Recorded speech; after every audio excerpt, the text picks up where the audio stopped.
What's up, you potatoes? I got some really cool news coming from 1250 BC, which is like before any of us were born. I guess it was before Jesus was born too. Anyway, stick around to the end of the video where I answer some comments too. So as many of you know, there's a biblical story that Moses parted the Red Sea when he led the Jewish people out of Egypt. Somehow the water separated, allowing M-Dog and his crew to dip, but when the Egyptian army tried stopping them, the water decided it didn't want to split anymore and decided to just be a normal sea again. And as hard as this is to believe for some people, it might have actually been scientifically proven. Originally, it was claimed to be the work of God, but now there may actually be some truth behind this whole story. I'm sorry, I just had to take a shot there. But all kidding aside, back in 2001, Dr. Leonard Moeller led his group of researchers and an American TV crew to the bottom of the Red Sea in hopes of finding some evidence. And that's exactly what they found, which led to the publishing of the book The Exodus Case. On top of this, Dr. Ron Wyatt, a biblical archaeologist, claimed he actually had photo evidence of gold-plated chariot wheels, as well as fossilized human and horse bones. With that being said, Dr. Wyatt wasn't considered all that credible to other archaeologists, and although there has been a ton of speculation over thousands of years,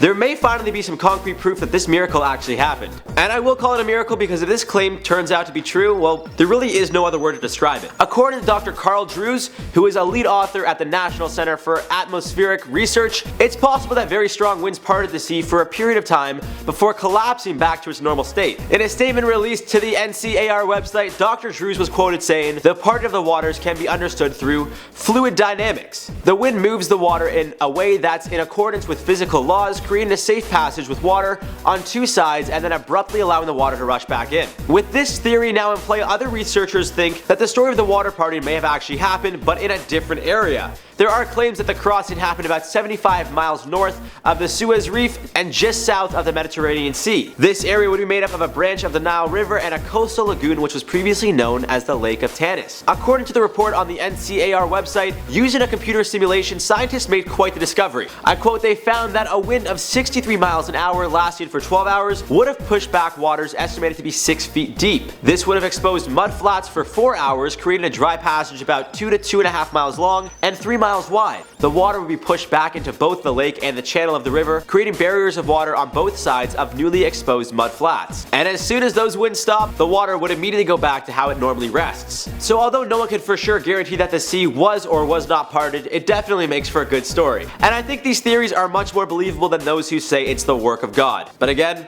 just my opinion. Alright, now I'll be answering some of your questions we did from a previous video titled "Man Discovers He Married His Own Granddaughter by Mistake, Hoax Exposed." If you haven't checked out that video, you gotta be sure to. It actually is quite a funny story. So Anthony M said, "To Jared, do you prefer to live in Canada or USA?" Well, Anthony, that's actually a really good question. I've visited the US before, obviously Philly, where my dad's from. I think I like Canada better just because there aren't as many clown sightings here. Julia Johnson said, "Jared, did you play sports as a kid? If so, what sport?" The most athletic one out of all my friends, which I've been made fun of before, but I hate them. I played football, I played soccer, which I was actually had a lot of fun doing. I played rugby in high school, and now I kind of just play hockey every now and then and kind of just throw a football around. Really any sport. I was never good at them, but I still played them.